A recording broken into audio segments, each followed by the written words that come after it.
Isang mapagpalang umaga sa ating lahat, mga kapatid ko kay Kristo.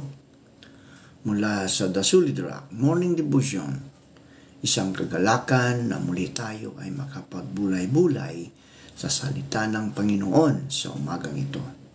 Mga ilang minutong pagbubulay-bulay ng mga salita ng Panginoon upang papurihan at sambahin ang ating Panginoong Hesukristo. Ang ating pong pagbubulay-bulayan sa magandang umaga ng linggo ay matatagpuan sa Lucas, Kapitulo 12, versikulo 32 hanggang 48. Huwag kayong matakot, munting kawan, sapagkat ikinalulugod ng inyong Ama na ibigay sa inyo ang kaharian. Ipagbili ninyo ang inyong ari-arian at ipamahagi sa mga dukha ang pinagbilhan. Gumawa kayo ng mga sisidlang hindi naluluma at mag-ipon kayo sa langit ng kayamanang hindi nawawala.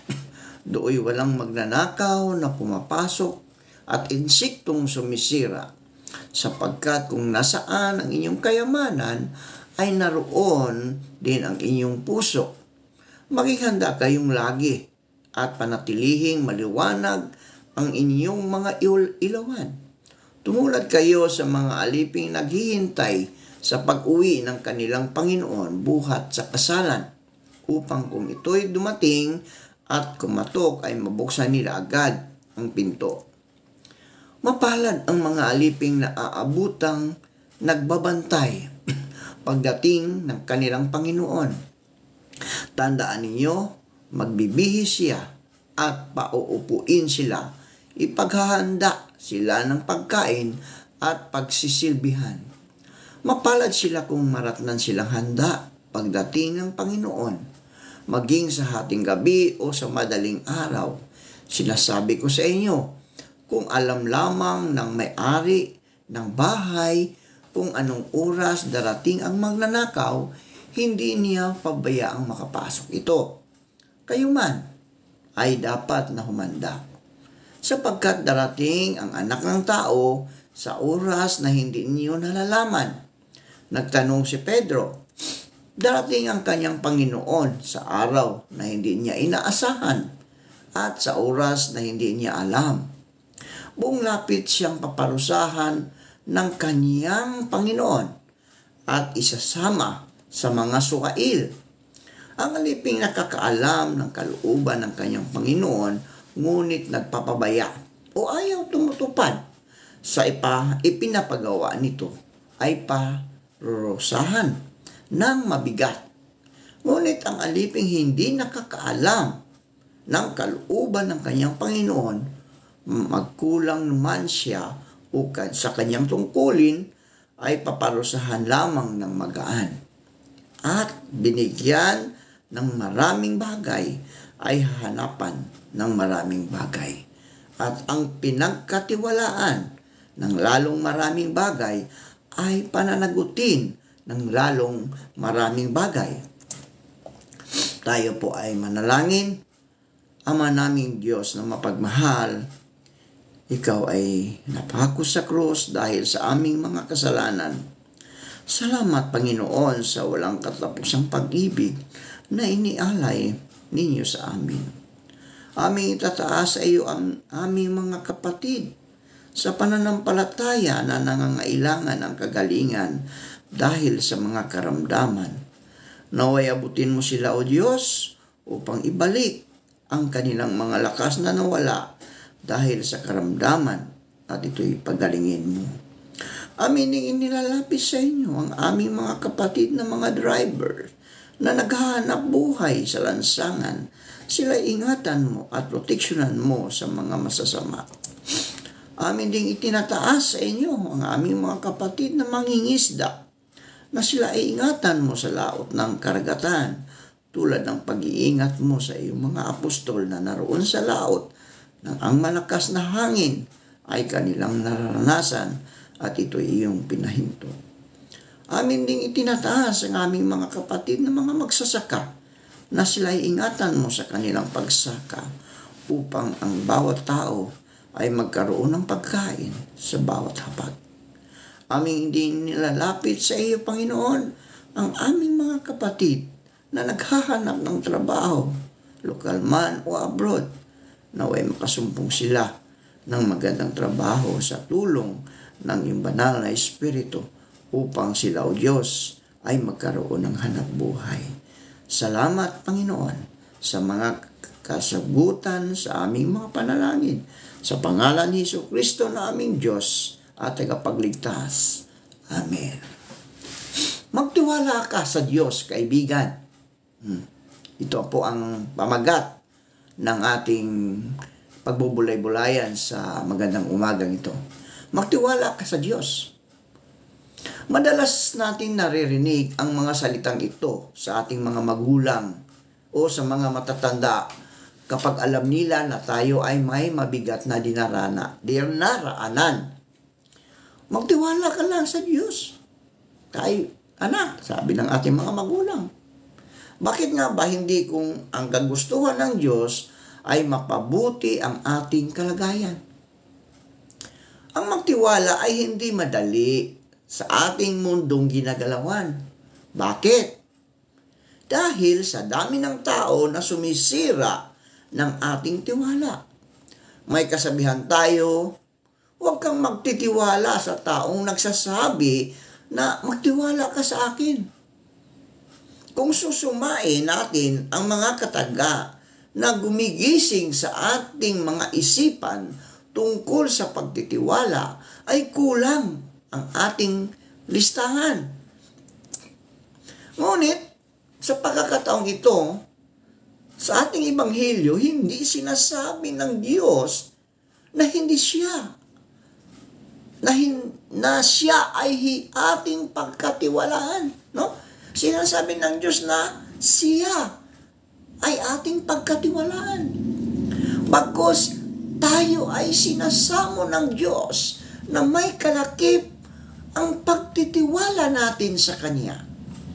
Ano nga ba ang ibig sabihin ng pagtitiwala sa Diyos, mga kaibigan? Ang ibig sabihin, ang pagtitiwala sa Diyos ay hindi kailanman katumbas ng pagwawalang bahala o pagpapaubaya. Ang pagtitiwala sa Diyos ay hindi kailanman katumbas ng paghihintay na lang na babagsak ang grasya mula sa langit. Ang pagpabaya ay hindi kailanman katumbas ng pagtitiwala. Ang pagtitiwala ay positibong katotohanan. No? Positibong katotohanan. Ito ay isang ugali ng kaluluwa at isip, pagtanggap ng ating pangangailangan. Ang pagtitiwala sa Diyos ay umpisa lamang ng paglalakbay tungo sa nararapan na pagtugon sa tamang kasagutan ng ating mga problema. Hindi ito ang solusyon, mga kaibigan. Sa halip, ito ang nagpapatibay ng ating kalooban upang patuloy nating alamin ang kagustuhan ng Diyos sa pagharap natin sa mga problema. Magtiwala ka sa Diyos, kaibigan. Magpakatatag ka na malalampasan mo ang iyong problemang kinakarap. Ang pagtitiwala natin sa Diyos ay pagkakaroon ng positibong pag-iisip na kasama natin ang Diyos sa pagharap natin sa mga balakid ng ating paglalakbay. Ang pagkakaroon ng positibong pananaw sa mga bagay-bagay na nangyayari sa atin ay isa sa mga nagtutulak sa atin na tumayo sa anumang bagyong ating haharapin. Magtiwala ka sa Diyos, kaibigan. Hindi ka pababayaan ng Panginoon. Marami sa atin ang makakapagpatunay na minsan sa ating buhay, masasabi natin na dumaan na tayo sa butas ng karayom. Ngunit sa mga butas na ito, Ha, mga kaibigan? Sa mga butas na ito, kaginhawaan ang naghihintay sa atin. Hindi tayo pinapabayaan ng Diyos, kaibigan. Hindi tayo pinapabayaan ng Diyos. Kasama natin siya sa hirap at sa ginhawa. Hindi tayo itatakwil ng Panginoon. Sabi nga nila, pagkatapos ng bagyo, ay mayroong pahaghari ang ating makikita. Kung babasahin natin ang Lumang Tipan, mga kaibigan, ang bahaghari ay simbolo na hindi tayo nakakalimutan ng Diyos. Di ba?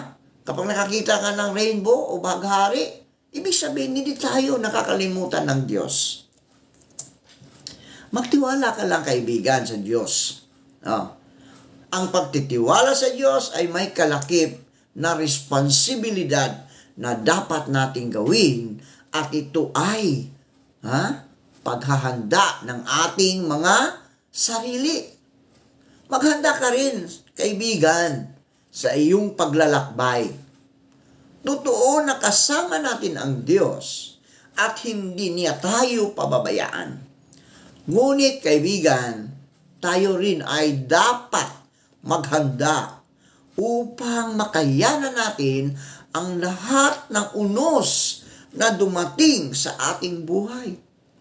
Sinasabihan tayo ngayon ng Panginoon na dapat tayo ay maghanda upang magkaroon ng isang matibay na pundasyong walang bagyo ang nakakasira sa ating buhay. Kaibigan, kapatid, may tiwala ka ba sa ating Diyos? Magtiwala ka sa Diyos, kaibigan. Mayroon ng positibong pag-iisip. Magtiwala ka sa Diyos. Pakiramdaman ang presensya ng Diyos sa ating buhay. Magtiwala ka sa Diyos, kaibigan. Ano man ang kinaharap mo ngayon sa iyong paglalakbay, maghanap sa ating paglalakbay, magtiwala ka sa Diyos, at ako'y sigurado, kaibigan, ikaw ay magtatagumpay. Tayo po ay manalangin. Panginoong Hesus, tulad ng mga alagad mo, kami nagpapasalamat sa iyong pagtitiwala at pagtawag ninyo sa amin para maglingkod sa iyo kahit hindi kami karapat-dapat. Makakaasa po kayo na hindi po namin sasayangin ang magandang pagkakataon na ibinigay mo sa amin. Panginoon, bigyan mo kaming pusong magtiwala sa iyo, Panginoon. Ano man ang aming kahaharapin sa aming buhay. Panginoon, kami nagtitiwala sa inyo na hindi mo kami iwanan ni pabayaan man. Kung kami man, Panginoon, ay may karamdaman na kinaharap ngayong umagang ito, dalangin ko, O Diyos, na ito'y iyong pagalingin.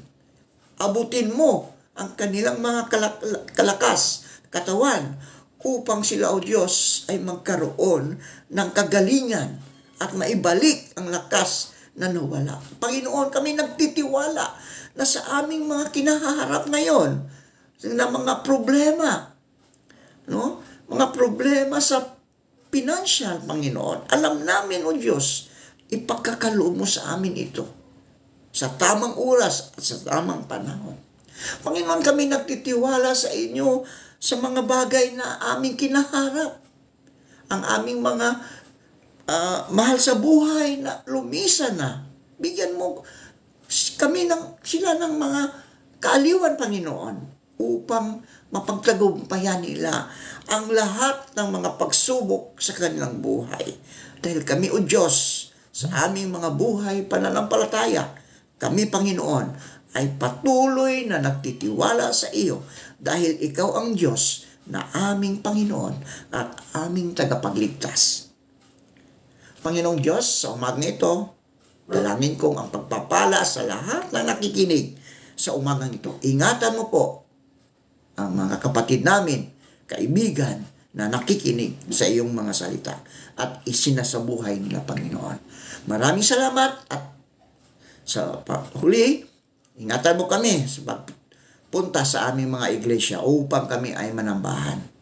At magpalain mo ang lahat ng mga anak sa araw na ito, Panginoon. Sa pangalan ni Jesus na aming Diyos at tagapagligtas. Amen at amen.